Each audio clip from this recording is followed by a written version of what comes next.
Good morning students. Hindi व्याकरण के अंतर्गत आज हम पाठ 16 विराम चिन्ह का अध्ययन करेंगे। बोलते समय हम स्वर को ऊंचा नीचा करके कहीं कहीं थोड़ा रुकते हैं। इससे भावों और विचारों को समझने और समझाने में आसानी होती है। इस तरह रुकने को विराम कहते हैं। लिखते समय रुकने के स्थानों को दर्शाने के लिए कुछ विशेष चिन्हों का प्रयोग किया जाता है। ये चिन्ह विराम चिन्ह कहलाते हैं। इस प्रकार लिखते समय वाक्यों में रुकने के लिए लगाए गए चिन्ह को विराम चिन्ह कहते हैं। हिंदी भाषा के कुछ प्रमुख विराम चिन्ह इस प्रकार हैं। पूर्ण विराम चिन्ह। पूर्ण विराम का प्रयोग वाक्य पूरा होने पर किया जाता है। जैसे मेरा भारत महान है, यहाँ पर वाक्य पूरा हो गया है तो पूर्ण विराम चिन्ह का प्रयोग किया गया है। भारत की राजधानी नई दिल्ली है, यहाँ पर भी वाक्य पूरा हो गया है तो पूर्ण विराम चिन्ह का प्रयोग किया गया है। ये पूर्ण विराम चिन्ह होता है। अल्प विराम चिन्ह। अल्प विराम चिन्ह इस तरह का होता है। अल्प का अर्थ है थोड़ा और विराम का अर्थ है रुकना। इसका प्रयोग कम समय में रुकने के लिए किया जाता है। जैसे एशिया, यूरोप, अफ्रीका, उत्तरी अमेरिका, दक्षिणी अमेरिका और अंटार्कटिका महाद्वीप हैं। यहाँ पर देखो, एशिया के बाद अल्प विराम, यूरोप के बाद, अफ्रीका के बाद उत्तरी अमेरिका, इन सब के बाद अल्प विराम का प्रयोग किया गया क्योंकि यहाँ हमें थोड़े समय के लिए रुकना है। एक अन्य उदाहरण है नई दिल्ली, कोलकाता, मुंबई और चेन्नई महानगर हैं। यहाँ पर भी नई दिल्ली और कोलकाता के बाद अल्प विराम का प्रयोग किया गया है। शब्द वाक्य की समाप्ति पर पूर्ण विराम का प्रयोग किया गया है। तीसरा प्रश्नवाचक चिन्ह। प्रश्नवाचक चिन्ह ये होता है, प्रश्न पूछने के लिए प्रश्नवाचक चिन्ह का प्रयोग किया जाता है। जैसे सौर मंडल में कितने ग्रह हैं, यहाँ पर प्रश्न पूछा गया है तो वाक्य के अंत में प्रश्नवाचक चिन्ह का प्रयोग किया गया है।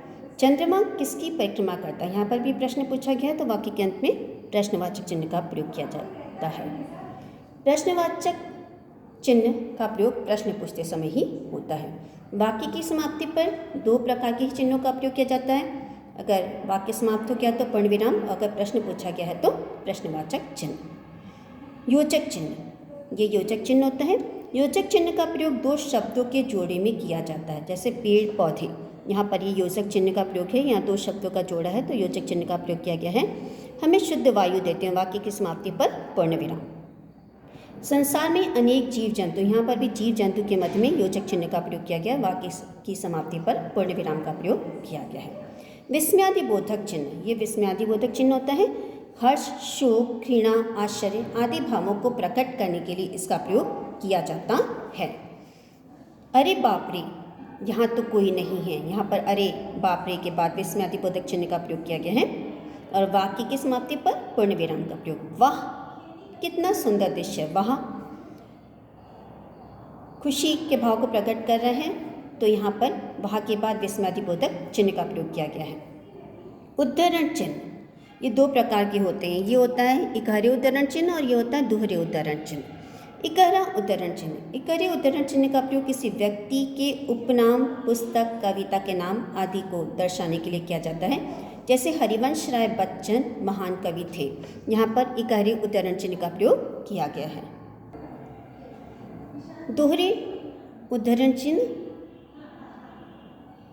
दोहरा उद्धरण चिन्ह का प्रयोग किसी व्यक्ति के कथन को ज्यों का त्यों लिखने के लिए करते हैं। यानी किसी व्यक्ति ने कुछ कहा है, हम उसे ज्यों का त्यों बिना कुछ चेंज किए अगर हम लिख रहे हैं तो वहाँ पे हम दोहरा उद्धरण चिन्ह का प्रयोग करते हैं। जैसे लोकमान्य तिलक ने कहा था, स्वतंत्रता हमारा जन्मसिद्ध अधिकार है। चूँकि लोकमान्य तिलक द्वारा कहा गया था और हमने उसे एज इट इज़ लिखा है तो हम यहाँ पर दोहरे उद्धरण चिन्ह का प्रयोग करेंगे। लाघव चिन्ह। शब्दों को संक्षिप्त रूप में दिखाने के लिए लाघव चिन्ह का प्रयोग किया जाता है।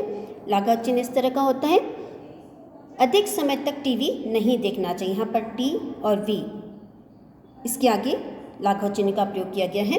एक अन्य उदाहरण है जे.सी. बोस महान वैज्ञानिक थे, यहाँ पर भी जे के आगे और सी के आगे लाघव चिन्ह का प्रयोग किया गया है। तो बच्चों, इस पाठ से हमने यह सीखा कि लिखते समय वाक्यों में रुकने के लिए लगाए गए चिन्हों को विराम चिन्ह कहते हैं।